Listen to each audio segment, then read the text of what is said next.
The therapeutic use of antibodies. Building on 1,000 years of discovery in antibody science. During the early part of the second millennium in China, dried scabs were removed from a smallpox-infected patient and put into another uninfected person, creating a mild, protective infection known as variolation. Fast forward to the 1760s, where it was observed that dairy workers did not contract smallpox because of their previous infection by the cowpox virus, a similar pathogen. Using this knowledge, Edward Jenner, an English physician, inoculated a boy with pus from a cowpox blister. Later, when the boy became infected with smallpox, he did not become ill.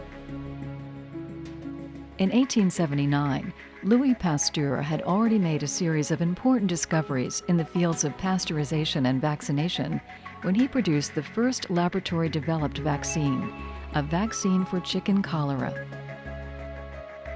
More than a decade later, in 1890, two scientists, Shibasaburo Kitasato of Japan and Emil von Behring of Germany, contributed to the development of the diphtheria antitoxin. They showed that they could cure diphtheria in pigs by injecting them with the blood of an immunized animal. In the 1920s, Michael Heidelberger and Oswald Avery identified that proteins are the building blocks of antibodies.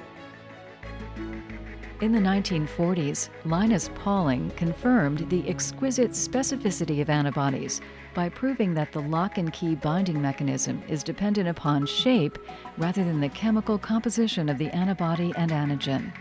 This theory was set forth in the 1890s by scientist Paul Ehrlich.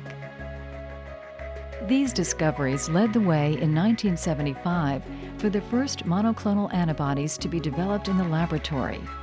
The technique uses hybrid cell lines, grown in culture, to produce single specificity monoclonal antibodies.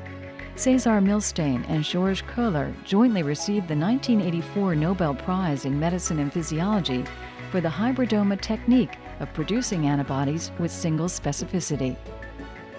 Through the 1990s, antibody engineering allowed for molecular modifications that enhance the therapeutic potential of antibodies, such as a longer half-life, tighter binding, and decreased immunogenicity risks. Into the new millennium, new technologies are used for discovering antibodies for human therapy. Scientists can now produce antibodies that neutralize disease-causing proteins in multiple therapeutic areas.